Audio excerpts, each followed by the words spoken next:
Hello दोस्तों, आखिर budget आ ही गया और मैंने सोचा कि हम एक दिन वेट करके प्रॉपरली बजट को एनालिसिस करके फिर आपके लिए वीडियो रिलीज करते हैं।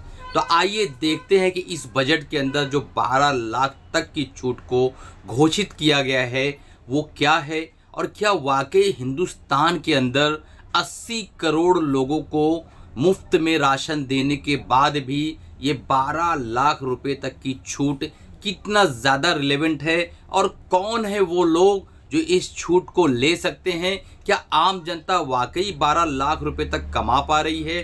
क्या इस छूट से उसको बेनिफिट मिलेगा? और आप जो है अगर मिडिल क्लास हो तो आप मिडिल क्लास की पूरी परिभाषा बदलने वाली है। अब आप अमीर मिडिल क्लास हो जाओगे, क्योंकि अभी तक के जो स्लैब मिडिल क्लास का था उसको अपग्रेड कर दिया गया है। यानी अगर आप 12 लाख के अंदर की इनकम कमा रहे हो तो इसका मतलब आप जो है मिडिल क्लास के अंदर भी नहीं आ पा रहे हो, क्योंकि इस देश के अंदर, हमारे भारत में, हमारे हिंदुस्तान के अंदर, हमारे इंडिया के अंदर जो मिडिल क्लास होता है मैक्सिमम टैक्स पेयर वही लोग होते हैं। तो अब 12 लाख के ऊपर कमा रहे हो तो ही आपको टैक्स जो है भरना रहेगा। तो चलिए शुरू करते हैं। चैनल को अभी तक सब्सक्राइब नहीं किया है तुरंत सब्सक्राइब कर लो। अगर आपको फ्री में स्टॉक मार्केट रिलेटेड जो है सीखना है, नॉलेज लेना है, लर्निंग करनी है, चैनल को सब्सक्राइब करके रख लो और बेल बटन दबा दो। अप टू 12 लाख रुपया जो कमा रहे हैं उनको कोई टैक्स नहीं देना है, उनको बिल्कुल टैक्स फ्री रहेगा। तो इसका क्या मतलब है और कितने लोग हिंदुस्तान के अंदर इस 12 लाख के ऊपर क्रॉस कर पा रहे हैं? आप मुझे इसका कमेंट में आंसर दो और वीडियो अगर अच्छा लग रहा हो तो लाइक जरूर करना, अपने दोस्तों तक शेयर कर देना, ताकि ये जो परिभाषा है जो मैं आज आपको बजट के बारे में बताने वाला हूं वो शायद ही यूट्यूब पर किसी ने अभी तक के बताया होगा। अब आते हैं 80 करोड़ जनता को ऑलरेडी सरकार जो है राशन पानी दे रही है और वो अपनी जिंदगी बहुत बेहतरीन तरीके से गुजार रहे हैं, हंसी खुशी गुजार रहे हैं। अब 12 लाख जो कमाएगा वही टैक्स भरेगा। जो लोग हैं 12 लाख के नीचे उनको टैक्स देना नहीं है। रोजगार के जो अवसर है इस देश में इस वक्त वो आपसे छुपा नहीं है, आप अच्छी तरीके से जानते हैं। बजट बहुत अच्छा आया, बहुत बढ़िया लगा, बहुत ही बेहतरीन बजट को पेश किया गया। और इस सरकार के अंदर ये बहुत ही बड़ी खास बात है कि जब पता चलता है कि जनता को क्या चीज़ की ज़रूरत है वो उस विषय में ज़रूर विचार करती है और उसे पूरा करने की कोशिश करती है। जब इस सरकार को पता चला कि जनता को बहुत ज़्यादा जो है खाने पीने की ज़रूरत है तो 80 करोड़ जनता को फ्री में राशन लगभग देने लगा। और बहुत सारी जगह पे जो है योजनाएं शुरू कर दी गई ताकि आप बिंदास खाओ पियो, बेहतरीन खुश रहो और कोई टेंशन लेने की ज़रूरत नहीं है।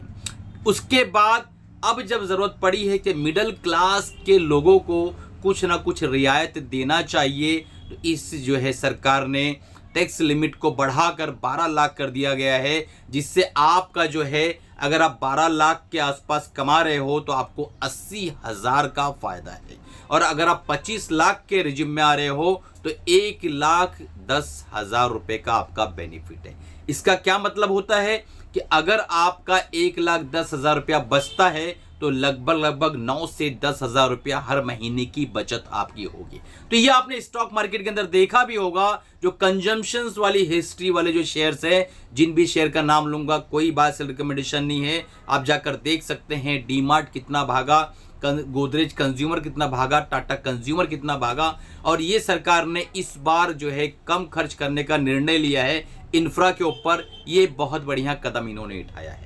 जिस चीज की जरूरत नहीं है, बजट पास हो गया है, कहीं भी ब्रिज बना दो, कहीं भी कुछ भी बना दो, इसकी जरूरत जनता को नहीं है। इस सरकार ने इस बार भाप लिया और इसी हिसाब से आगे कदम बढ़ाया है कि अब जो है हम कंजम्पशन के ऊपर काम करेंगे। तो अगर हमारा और आपका, मैं एक एग्जाम्पल लेता हूं कि 12 लाख के आसपास का हमारा इनकम होता है तो हम उसमें 80,000 रुपया बचा ले जाएंगे, जो कि लगभग 7,500 के आसपास का पर मंथ का एवरेज बचत हमारा होता है। ये बचत हमारा कहाँ जाएगा? ये बचत अगर हमें होगा तो हम डेफिनेटली कुछ ना कुछ कंज्यूम करने की कोशिश करेंगे। हम हो सकता है अपना एसी बदल दे, हम हो सकता है अपना फ्रिज बदल दे, हम हो सकता है कि जाके कुछ खाने पीने होटलों में निकालें, हो सकता है हमें ट्रेन का टिकट निकालना हो लेकिन हम प्लेन से सफ़र कर लें।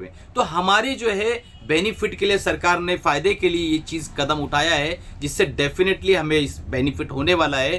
तो यहाँ पर कंजम्पशन की जो हिस्ट्री है वो ऑटो सेक्टर जो है वो और बैंकिंग सेक्टर, इन 3-4 सेक्टरों को मुझे ऐसा लगता है कि फ़ायदा होगा इस बजट की वजह से। तो आप इसमें जो है अपनी नज़र गड़ाए रखो और इस सेक्टर्स की जो अच्छी कंपनियां हैं उनके स्टॉक्स को अपने वॉच लिस्ट में रखो, ताकि जब ये चलना शुरू हो तो अपने फाइनेंशियल एडवाइजर से राय मशवरा लेके आप काम कर सको। मैं आज इस बजट के बारे में डाटा पॉइंट्स नहीं बताने वाला था कि ये स्लैब का इतना, वो स्लैब का उतना, ये स्लैब का इतना, ये तो आप कहीं भी किसी भी यूट्यूब चैनल पे पढ़ लोगे। अभी यहाँ पर जो सबसे बड़ा जो है मैटर हुआ है इस बजट के बाद कि सबकी जो जिंदगियां है वो झिंगा लाला हो गई हैं। यानी अगर आपको एक्स्ट्रा 80,000 रुपया बच रहा है तो उससे आप पूरे साल में कुछ ना कुछ ज़रूर कर लोगे, कुछ ना कुछ कंज्यूम करोगे, जिससे कंजम्पशन के जो शेयर्स अभी पीटे पड़े थे उनके अंदर जो है एक संभावना है कि एक नई जान आए, कोई नई जान फूंक देवे और वो धीरे धीरे धीरे धीरे स्टिगर्ड वे में सही ऊपर की तरफ उछलना शुरू कर देवे। कोई भी बाय सेल रिकमेंडेशन नहीं है, मेरा पर्सनल ओपिनियन है, ये मेरी अपनी राय है जो मैं इतने सालों में स्टॉक मार्केट को कंटिन्यू देख रहा हूं, जो मैं रीड कर पा रहा हूं वो मैं आपको बता रहा हूं। अब आगे आते हैं कि अगर हम और आप स्टॉक मार्केट में हैं और हमें काम करना है आगे के किस तरीके से अभी हमें काम करना है। सारी बैड न्यूज़, सारी बुरी खबरें, सब कुछ जो था मार्केट के अंदर आ चुकी है। अब मार्केट है यहाँ से कहाँ जा सकती है? मार्केट है यहाँ से मैक्सिमम हो सकता है 5-7% करेक्ट कर लेवे। उसके लिए क्या आप तैयार हो? तैयार रहो। यहाँ से अगर बाउंस बैक होकर निकल गई मार्केट धीरे धीरे तो क्या उसके लिए आप तैयार हो? तैयार रहो। तो ये दोनों चीज़ें अब मार्केट में एक पॉजिटिव सेंटीमेंट्स पैदा कर दिया है बजट ने, और मार्केट के अंदर जितने भी कंज्यूमर वाले प्रोडक्ट थे, जितने भी कंजम्पशन वाली हिस्ट्री थी, कंज्यूमर ड्यूरेबल हो, ऑटोमोबाइल्स हो और जो है रियल एस्टेट सेक्टर हो, क्योंकि भाई लोन जो है आपका सस्ता, मतलब आपको हर महीने 8,000-7,000 के आसपास का बजट हो रहा है तो आप एक्स्ट्रा ईएमआई उसको बेयर कर सकते हो। मान लो आपको 15 लाख लोन लेना था, आप 15 लाख की जगह 20 लाख ले सकते हो, 17 लाख ले सकते हो, अपने लोन की जो अमाउंट उसको बढ़ा सकते हो। तो कहीं ना कहीं रियल एस्टेट भी इसका इम्पैक्ट डेफिनेटली आने वाला है। तो ये वीडियो दोस्तों कैसा लगा?